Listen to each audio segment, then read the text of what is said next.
حبيبنا وشفيعنا محمد أبي القاسم الأمين وعلى آله وأصحابه ومن اتبع هداه إلى يوم الدين أما بعد. Hadratil Mukarramin, segenap para takmir Masjid Riyadhus Shalihin yang kami hormati, para muhibbin, para pecinta ilmu yang hadir pada malam hari ini, yang mudah-mudahan kita semua mendapatkan ilmu yang barakah. Mudah-mudahan Allah buka hati dan iman kita melalui nur dari Allah Subhanahu wa taala, hingga lisan kita tetap dalam lantunan zikrullah, hingga akhir hayat kita mendapatkan husnul khatimah. Amin ya rabbal alamin. Hadirin para jamaah rahimakumullah, malam ini kita berada di pertengahan daripada bulan Rajab, di mana bulan Rajab ini adalah bagian daripada Ashhurul Hurum, yaitu bulan yang mendapatkan kemuliaan dari Allah Subhanahu wa taala, sehingga baginda Nabi ajarkan kita doa, Allahumma barik lana fi Rajab wa Sya'ban wa ballighna Ramadan. Allahumma barik lana fi Rajab wa Sya'ban wa ballighna Ramadana wa ballighna Ramadana.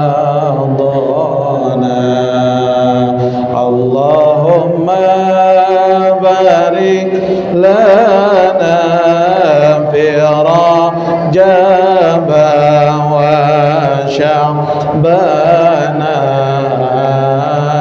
wa ballighna Ramadana wa ballighna Ramadana. Sallallahu wa sallama ala nabi sayyidina Muhammadin wa wa sahbihi ajma'in. Sekali lagi, Allahumma barik fi Rajab wa Sya'ban wa ballighna Ramadana wa ballighna. Amin ya rabbal alamin. Ma'asyiral muslimin rahimakumullah, malam hari ini kita mengkaji tentang bagaimana Isra wal Mi'rajnya baginda Nabi besar kita Muhammad sallallahu alaihi wasallam.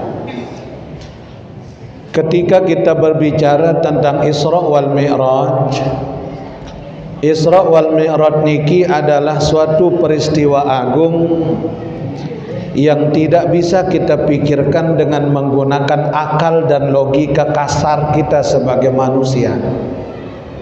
Karena apa? Akal dan logika kita terlalu kecil untuk memikirkan suatu peristiwa yang besar seperti Isra wal Mi'raj.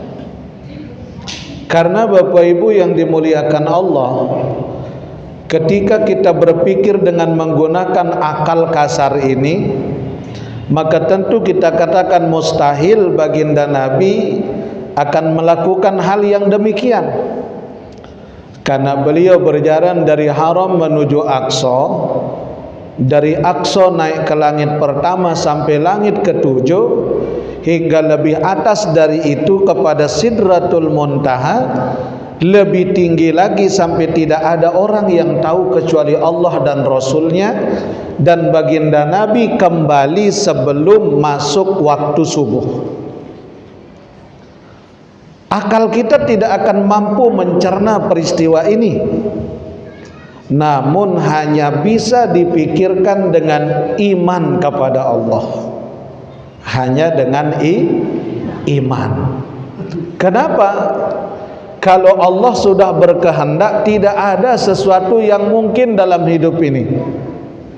Innama amruhu idza arada syai'an ay yaqula lahu kun fayakun. Ada di dalam Quran surat ayat. Nah iya wah malik. Pokok Yasin nohan. Percuma beketua nih. Nah jadi dalam ayat ini Allah sudah jelaskan, apabila Allah sudah menghendaki kepada sesuatu, maka sekedar Allah itu mengatakan kun fayakun. Terjadi kata Allah, maka terjadilah. Itulah maha kuasanya Allah Subhanahu wa ta'ala. Jamaah rahimakumullah, baginda Rasul ketika Isra dan Mi'raj, beliau menembus 3 dimensi alam. Pertama alam nasut, kedua alam malakut, dan yang ketiga alam lahut. Nabi pertama deman selesai wah lupa. Pertama alam nasut, kedua alam malakut, ketiga alam lahut. Coba ulang. Alam nasut,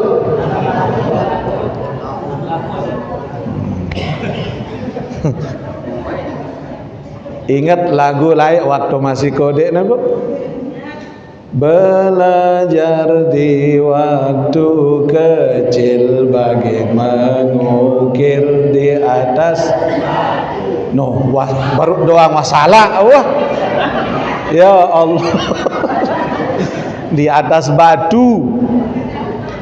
Belajar sesudah dewasa, laksana mengukir di atas.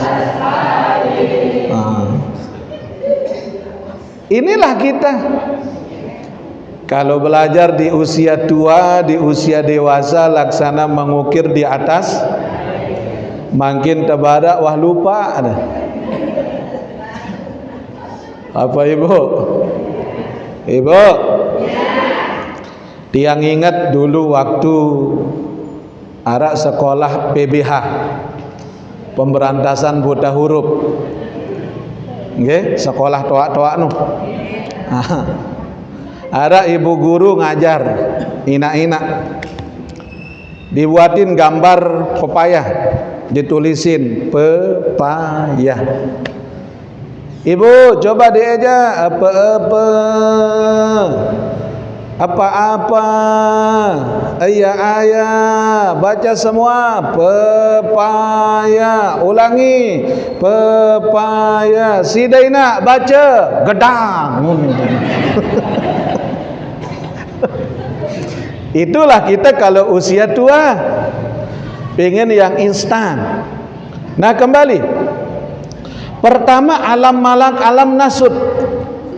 Mana alam nasut itu? Haram Aqsa ini alam nasut, alam indrawi. Kalau bahasa kita alam kasar, alamnya kita manusia. Kemudian dari Aqsa menuju langit pertama, langit kedua, ketiga sampai langit yang ketujuh, itulah yang disebut dengan alam malakut atau alamnya para malaikat. Manusia enggak boleh masuk kepada alamnya para malaikat. Yang ketiga, ada yang disebut dengan alam lahut, mana mulai naik dari Aqsa tembus kepada Sidratul Muntaha, lebih atas lagi sampai tidak ada orang yang tahu kecuali Allah dan Rasulnya. Itulah alam lahut atau alam ketuhanan. Jadi malaikat sudah tidak bisa tembus ke situ. Ayo sekarang kita gali 3 alam niki.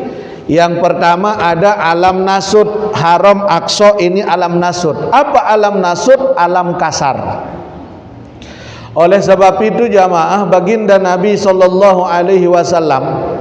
sebelum beliau diperjalankan oleh Allah melalui perantaraan malaikat Jibril alaihissalam, baginda Nabi dibersihkan oleh Allah melalui Jibril di pinggir sumur Zam-Zam yang ada di dekat Ka'bah. Dibersihkan jasad baginda Nabi, zahir batinnya Nabi. Timbul pertanyaan, ketika Nabi Muhammad itu disucikan, oh berarti ada yang kotor dalam jasadnya Nabi Muhammad? Tidak. Nah terus ketika Nabi Muhammad itu disucikan, berarti ada sesuatu yang enggak benar dalam jasadnya Nabi Muhammad? Wallah, tidak ada. Lalu kenapa Jibril membersihkan zahir dan batinnya beliau? Karena beliau akan berjumpa dengan yang maha suci, yang memiliki hakikat suci dan menyucikan segala macam sesuatu yang suci, untuk mencapai hakikat suci yang sesungguhnya, yaitu Allah Subhanahu wa ta'ala. Contoh, kalau Bapak Ibu belum paham, misal tadi di waktu selesai sholat ashar masih kita punya wudhu. Wudhu kita menjelang maghrib, masih wudhu niki belum batal, masih suci. Nah ketika sudah masuk waktu maghrib, kira-kira Bapak Ibu sholat maghribnya dengan wudhu yang tadi di waktu asar, ataukah perlu kita wudhu lagi? Kira-kira gimana? Mau sholat pakai wudhu yang tadi sore, ataukah perbaharui wudhu? Perbaharui wudhu. Nah, was-was, okay? Ada keraguan-raguan dalam diri kita. Begitupun Nabi besar Muhammad, beliau disucikan bukan berarti ada yang kotor, tapi kenapa? Ada keraguan-raguan dalam diri baginda Nabi, karena ketika akan berjumpa dengan Allah, jangan sampai ada sesuatu yang masih tersimpan di dalam diri beliau yang tidak diridhoi oleh Allah. Makanya kalau bahasa kita Bapak Ibu, sebelum Rasulullah menghadap Allah, beliau disuciin. Secara maknawi apa yang disucikan? Sifat nasut yang ada di dalam jiwa kita sebagai seorang hamba Allah. Mana sifat nasut? Sifat asli manusia yang ada pada diri kita. Seperti apa? Pingin dipuji, pingin disebut.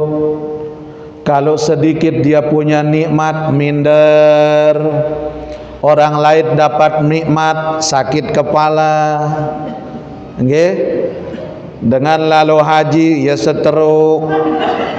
Ini bahaya nih. Ini sifat nasut. Susah ketika melihat orang lain dapat nikmat, dan senang ketika orang lain dapat sengsara. Ini sifat nasut. Sifat asli manusiawi ini hilangkan ketika kita akan menghadap Allah. Kenapa? Allah zat yang maha suci, yang tidak ada keraguan padanya, maka ketika kita akan bertemu Allah, maka mesti kita harus berada pada hakikat yang benar-benar suci. Dan Allah berikan kita ini dua sifat, Bapak Ibu. Ada sifat nasut, ada pula sifat lahut. Sifat nasut sifat kasar asli manusia, sifat lahut adalah sifat ketuhanan dari Allah. Terkadang kita kalau nasutnya yang nampak, ya, dikit-dikit ngeluh, dikit-dikit susah, dikit-dikit menderita. Tapi kalau sifat lahutnya yang nampak, dikit-dikit zikir, dikit-dikit sholat, dikit-dikit ingat Allah, dikit-dikit sedekah, dikit-dikit memberi. Itu sifat lahut, sifat ketuhanan. Maknanya apa?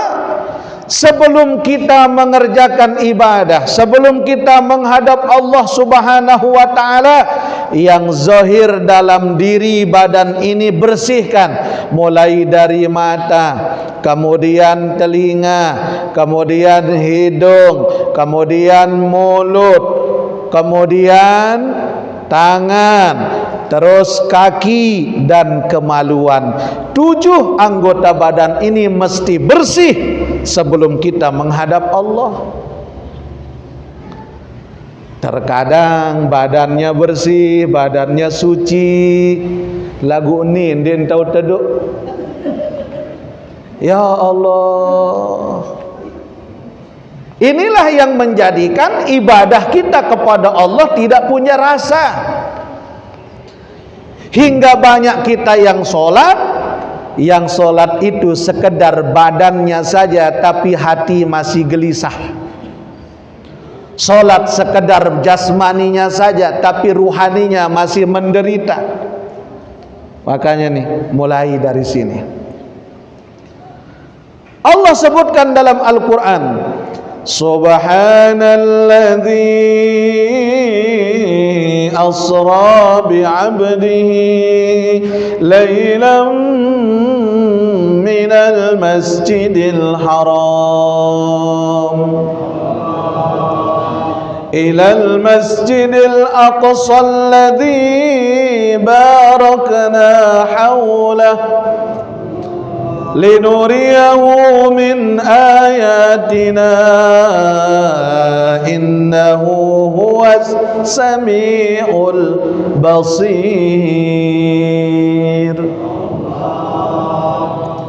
Allah jelaskan, Maha suci Allah. Tidak ada satu ayat dalam Al-Quran yang diawali dengan kalimat tasbih subhana, menunjukkan bahwa peristiwa itu luar biasa. Nabi Nuh terjadi tsunami. Nabi Nuh diselamatin oleh Allah. Tsunami zaman Nabi Nuh terjadi selama 6 bulan. Coba Bapak Ibu, amunite tsunami 6 bulan masih tidur. 6 bulan terjadi tsunami zaman Nabi Nuh. Nuh diselamatkan oleh Allah beserta umatnya yang beriman kepada Allah. Tapi peristiwa itu tidak pernah diawali dengan kalimat tasbih. Nabi Yunus berada hidup di dalam perut ikan, tapi Nabi Yunus berdoa, la ilaha illa anta subhanaka inni kuntu minaz zalimin. Tapi Nabi Yunus tidak pernah dalam ayat itu diawali dengan kalimat tasbih. Nabi Ibrahim dibakar oleh Raja Namrus di tengah kobaran api. Apa zikirnya Ibrahim? Hasbunallah wa ni'mal wakil. Diselamatkan oleh Allah. Nabi Ibrahim dalam ayat itu tidak pernah diawali dengan kalimat tasbih. Tapi peristiwa Isra wal Mi'raj ini jamaah, Allah awali dengan kalimat tasbih, menunjukkan ini adalah peristiwa yang luar biasa. Asra bi abdihi, yang telah memperjalankan hambanya. Jadi Nabi Muhammad itu sebagai barang, ada yang memperjalankan. Siapa? Allah. Contoh kita Bapak Ibu, malam ini kita hadir ngaji, alhamdulillah. Kenapa kita bisa hadir? Kita karena sehat. Kita sehat nggih? Alhamdulillah. Mana yang menunjukkan kita sehat? Kita punya tenaga untuk bisa datang ke sini. Siapa yang ngasih tenaga? Siapa yang ngasih hidayah? Kapan kita dikasih? Hari apa? Jam berapa? Saat di mana? Kan kita tidak tahu. Yang jelas hadirnya kita malam ini dengan sebab Allah. Ya Allah ya Rabb. Kata-kata abdihi itu menunjukkan yang namanya abdihi itu, hamba itu adalah bersemayamnya ruh di dalam jasad. Itulah hamba. Tapi kalau ruh ada, jasad tidak ada, bukan hamba, gentayangan namanya. Tapi kalau jasad ada, ruh tidak ada, mayitlah dia. Coba saya paling cantik lek bagai kembar. Wayan lamun mene estrajos jadi penek.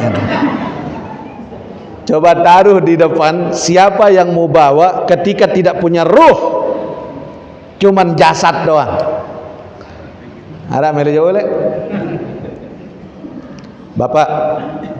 Bapak, makanya nggih, istri kita kalau belum meninggal jangan dikubur.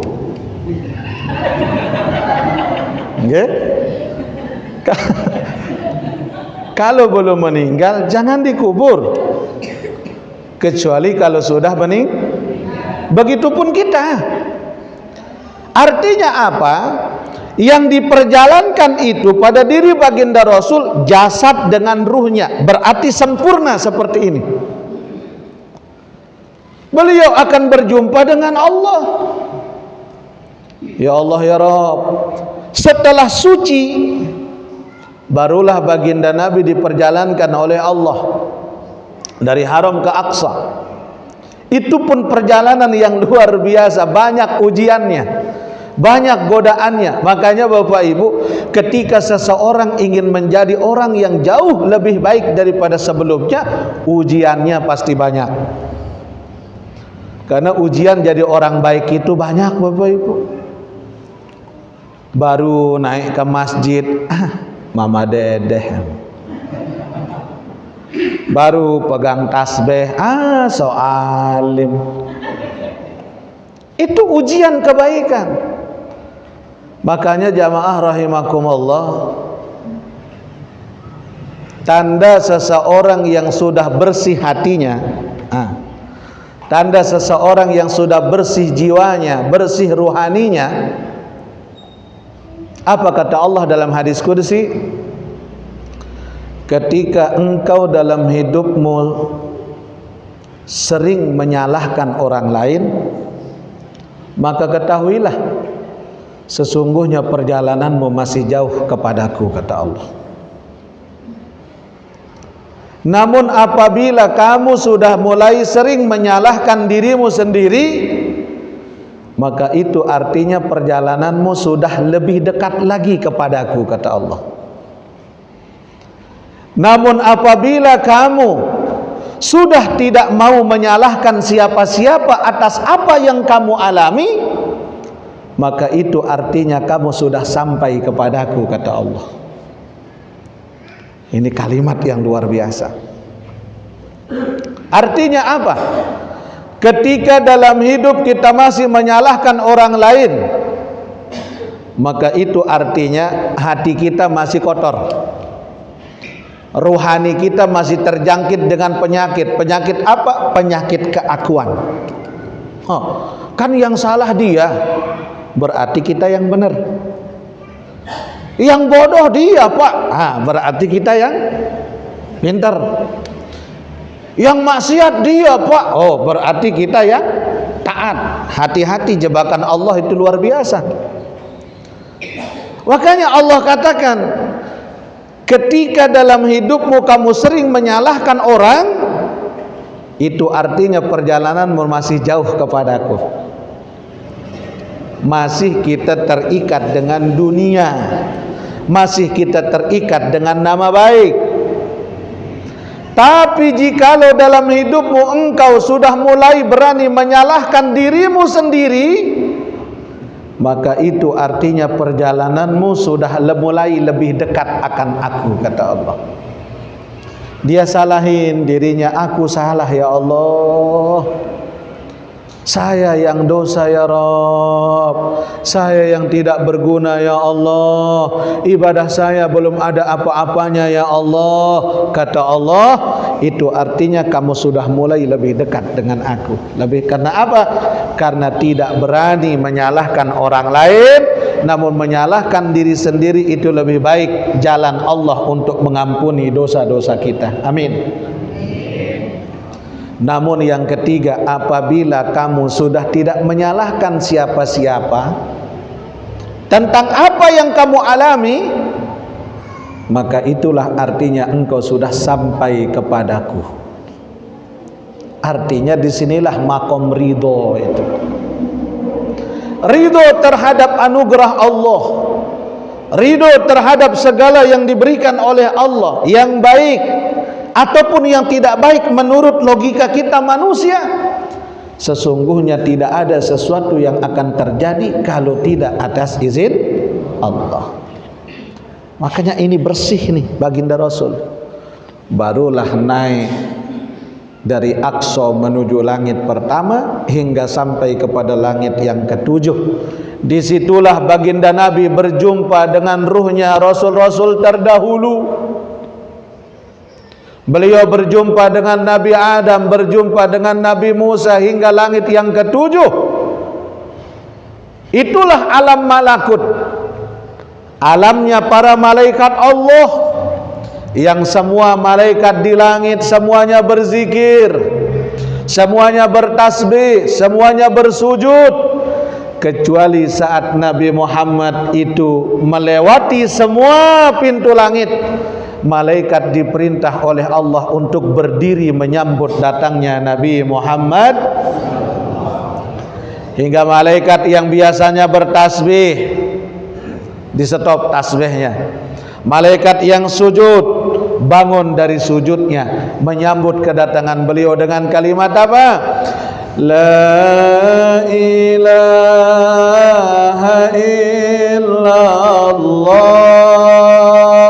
la ilaha illallah, la ilaha illallah, Muhammad Rasulullah. Semua la ilaha illallah, la ilaha illallah, la ilaha illallah, Muhammadur.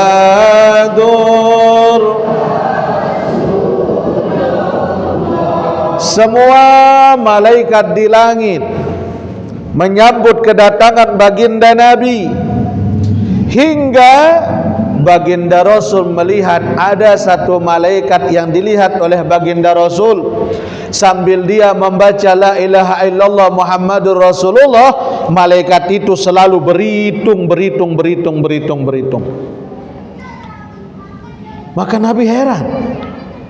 Jibril, Ini siapa kata Nabi? Ya Rasulullah, inilah malaikat yang tugasnya beda di antara malaikat yang lain. Nabi bertanya, wahai malaikat Allah, apa yang Allah tugaskan kepadamu? Hingga aku lewat, aku datang, engkau masih berhitung.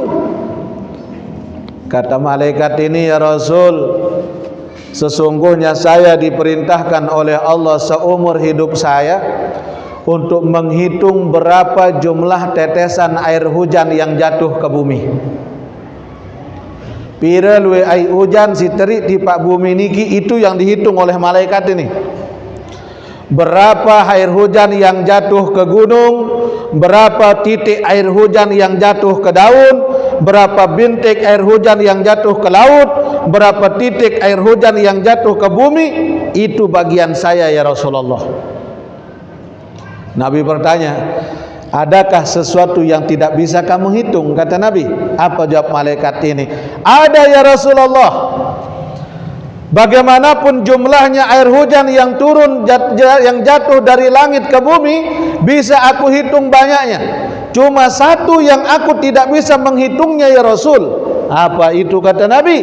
Adalah pahala dari umatmu yang bersolawat kepadamu di dalam bulan Rajab ini ya Rasulullah. Pahala solawatnya umat Nabi Muhammad sallallahu alaihi wasallam yang banyak bersolawat di bulan Rajab. Nah, garing semendak Rajab niki Bu. Ambil keberkahan daripada pahala yang disebutkan di dalam bulan Rajab oleh malaikat ini. Luwe-luwe baca solat, apal solawat, simbe, solawat, mana? Oh, minimal solawat Jibril sallallahu alaihi Muhammad. Nah, lanjut. Di alam malakut ini Allah simpan perjalanannya baginda Nabi.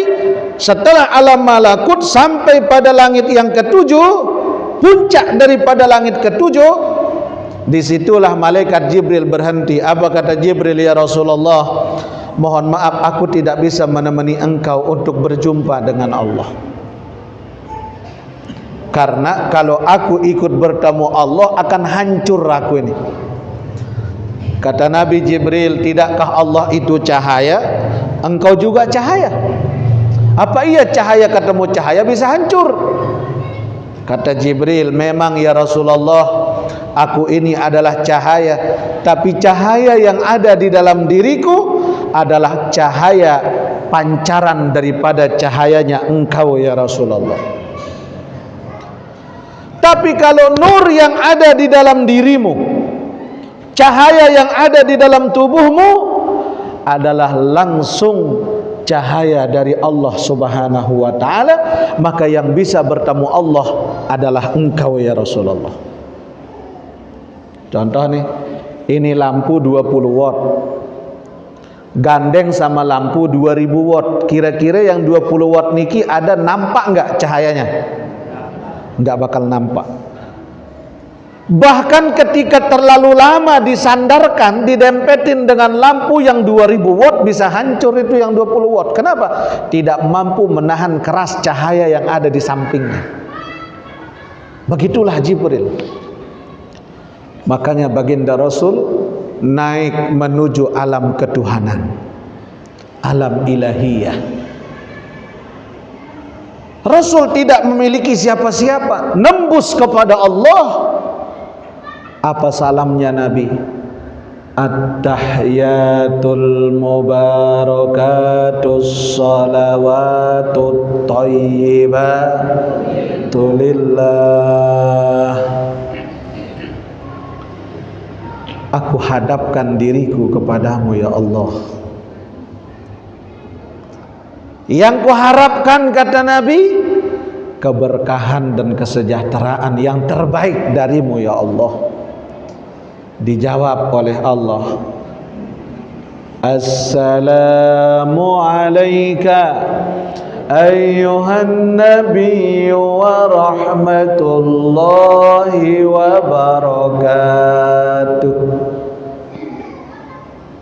Karena baginda Rasul bersalam dengan Allah, Allah bersalam dengan Rasulullah, malaikat yang ada di langit ikut bersalam kepada Rasul dan umatnya Rasulullah sallallahu alaihi wasallam dengan mengatakan assalamu alaina wa ala ibadillahis. Apa maknanya?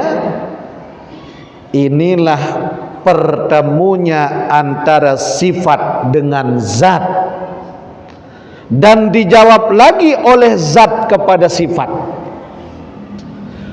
Bertemunya kalam seorang hamba dengan Rabb, yaitu Allah, dan dijawabnya salam itu oleh Allah kepada hambanya.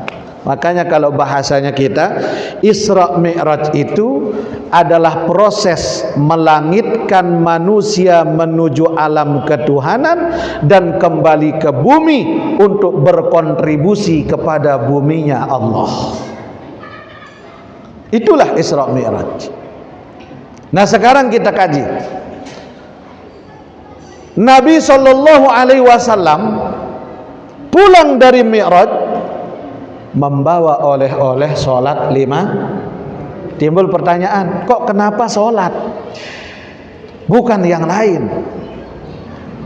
Karena Nabi pernah bilang ke Allah, ya Allah, jangan hanya aku yang mendapatkan kemuliaan seperti ini untuk berjumpa denganmu, maka berikan kemuliaan itu pula kepada umatku. Makanya Allah kasih kewajiban sholat 5 waktu. Maka dengan sholat inilah kita mi'raj kepada Allah. Makanya Nabi katakan as-sholatu mi'rajul mu'minin. Sholat itu adalah mi'rajnya orang-orang yang beriman. Di mana puncak pertemuannya? Di hati kita dengan Allah.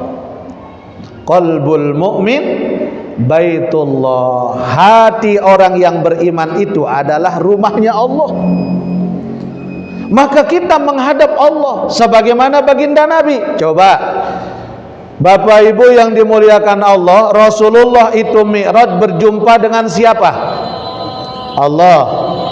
Ragu baginda Rasul itu mi'raj berbicara dengan siapa? Siapa? Allah. Kita sholat berjumpa dengan siapa? Allah. Kita sholat bicaranya dengan siapa? Allah. Maka sholatnya orang yang beriman mi'raj kepada Allah.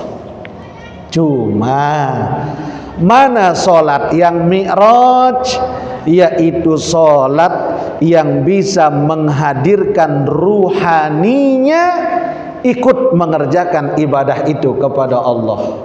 Tidak cukup sholat itu dengan raga kita saja, dengan jasmani kita saja, namun hati dan ruhani kita pun juga harus ikut sholat. Caranya bagaimana? Hadirkan kolbu dalam sholat yang kita sampaikan kepada Allah. Mohon maaf, karena kita badannya sholat tapi hatinya kemana? Dia sholat, baca Al-Fatihah, Alhamdulillahi Rabbil Alamin, Ar-Rahmanir Rahim, Maliki Yaumiddin. Apa kata orang sedang belanja, nak tuan, meh ke beborong dulu. Ongkat. Nah, kira-kira kemana hati kita, ke Allah apa orang yang belanja? Allah atau dengan belanja? Terima kasih Bu ya. Belum mi'raj kita kepada Allah. Nih kalau kita kaji nih, makanya mi'raj itu naik. Apa yang naik? Bisyarah daripada qalbu ini kepada yang maha membolak-balikkan hati kita, Allah. Makanya Bapak Ibu, Allah katakan aqimus shalah Innas salata tanha 'anil fahsya'i wal munkar. Dirikan sholat, kata Allah, karena sholat itu mencegah kamu dari berbuat keji dan kemungkaran. Pak, tapi ini dia rajin sholat, Pak, tapi sering mencaci maki. Sembahyang rajin, sumpah menantun rajin, berarti itu belum sholat, kata Allah. Pak, ini rajin dia sholat, Pak, bahkan jadi imam dia sholat. Lagu masin dia saling sapa kence semeton gara-gara warisan. Kata Allah, itu belum sholat. Apalagi memakan hak orang lain yang bukan dari hak kita. Nauzubillah. Belum sholat. Yang nama sholat itu wusilal habibu ilal habib. Condongnya hati yang mencintai kepada zat yang dicintai, Allah. Ini hamba merasa cinta ke Allah, maka bahasa yang mesti disampaikan kalau orang yang betul-betul cinta mesti dengan bahasa yang lirih, dengan bahasa yang indah. Dan pintu untuk kita bisa sampai mi'raj kepada Allah melalui sholat itu adalah taubat kepada Allah. Taubat, karena kita kan banyak dosa. Pira luwe dosa tibu? Ada 10? Pira? Ya Allah. Makanya taubat nih, taubat. Siapa yang mesti taubat? Makanya baginda Rasul nih, tidak hanya zohirnya yang dibedah, tapi ruhaninya Nabi dibedah oleh Jibril. Disinilah maqam mu'atabah, pembersihan jiwa, tazkiyatun nafs, dibersihkan semuanya oleh Allah Subhanahu wa ta'ala. Barulah nikmat ibadah itu bisa kita rasakan. Siapa sih yang harus tobat itu, Bapak Ibu? Apa tidak hanya orang yang berdosa? Ini dengar nih, yang bertobat itu tidak hanya mereka yang pendosa, tidak. Tidak hanya mereka yang ahli maksiat, tidak. Tapi orang yang ahli ibadah juga harus banyak tobat. Orang yang taat juga harus banyak tobat. Mana dalilnya? Ya ayyuhalladzina amanu tubu ilallahi taubatan nasuha. Wahai orang-orang yang beriman, kata Allah, taubatlah kalian kepada Allah. Orang beriman pun disuruh taubat sama Allah. Ini pelungguh yang taat kepada Allah ini juga kita harus taubat, Pak. Kenapa mesti taubat? Karena tidak menjamin ketaatan ibadah kita ini akan menjadikan hati kita bersih. Kenapa? Karena banyak orang yang taat ibadah, ujung-ujungnya membanggakan ibadahnya dan meremehkan ibadah orang. Makanya orang taat pun juga harus tobat. Jangankan kita, Nabi Muhammad sallallahu alaihi wasallam, beliau bersih dari dosa, maksum. Beliau wajib masuk surga. Bahkan surga tidak akan diisi sebelum beliau masuk ke dalamnya. Tapi Rasulullah setiap selesai sholat tidak pernah kurang dari 70 kali mohon ampun kepada Allah. Kita banyak dosa, berapa istighfarnya?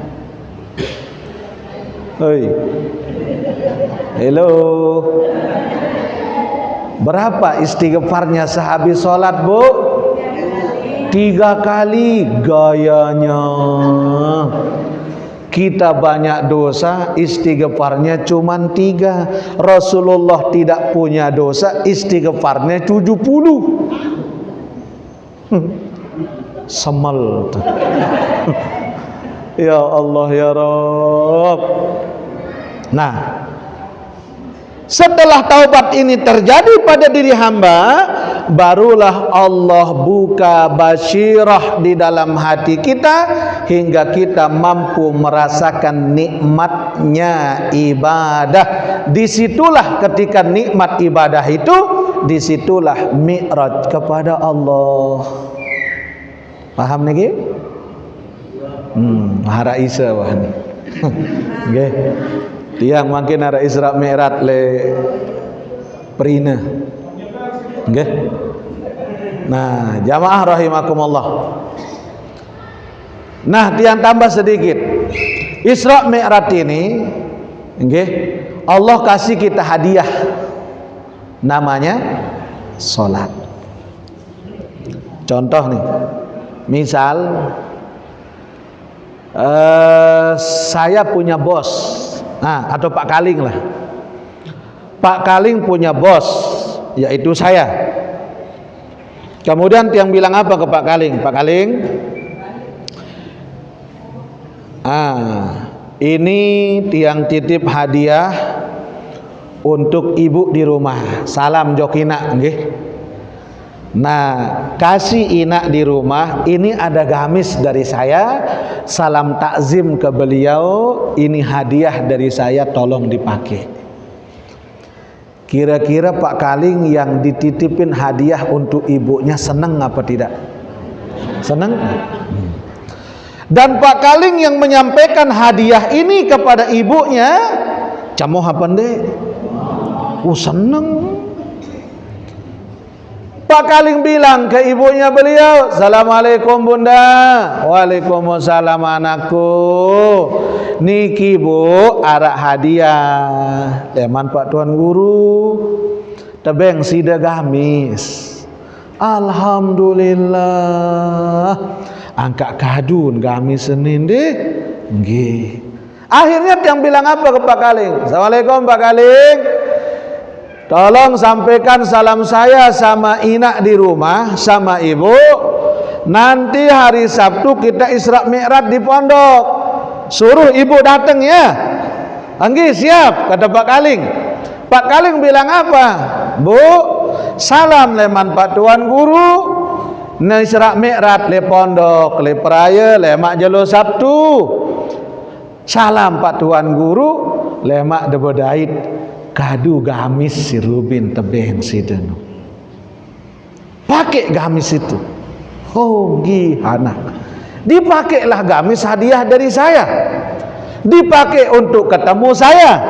Kira-kira tiang saya yang memberikan gamis ini senang apa tidak? Melihat gamis itu dipakai untuk berjumpa saya, melihat gamis itu dipakai untuk kebaikan, maka saya pasti bahagia, senang. Apa dalam angan? Alhamdulillah. Lemak jagamis lebih mahal kebeng Malik. Kenapa? Saking bahagianya melihat beliau memakai apa yang saya kasih. Sekarang Allah titipin solat ini melalui Nabi Muhammad kepada kita. Senang apa tidak kita terima solat ini? Jujur senang apa tidak? Alhamdulillah. Lemak waktu bulan Ramadan lamun tarawih, solat tarawih beda pilih imam becat apa deng? Imam ngebut apa lambat?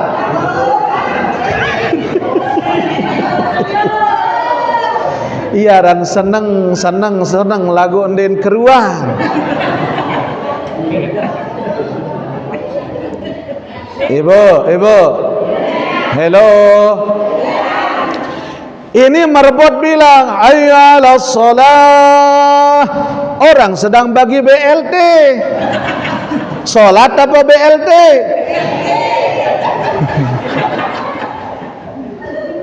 Baru dia senang. Namanya orang senang bahagia, mesti itu didahulukan sebagai bentuk apa? Bentuk rasa syukur kepada Allah. Oleh karena itu jamaah rahimakumullah, jaga solat kita. Nanti kita kaji sedalam apa makna mi'raj itu dalam diri kita, bagaimana si solat yang bisa sampai kepada tingkatan mi'raj ini, dan ada berapa tingkatan solat yang dilakukan oleh manusia yang disebutkan oleh Allah di dalam Al-Quran. InsyaAllah nanti kita bahas pada pertemuan selanjutnya. Mudah-mudahan sehat walafiat, mudah-mudahan Allah berikan kita ilmu yang barokah, Allah kuatkan iman dan Islam kita sampai akhir hayat, dan mudah-mudahan semua kita mati dalam keadaan husnul khatimah. Allah kumpulkan kita di dalam syurga. Ala hadhihi niyah. Al-Fatihah. Bismillahirrahmanirrahim.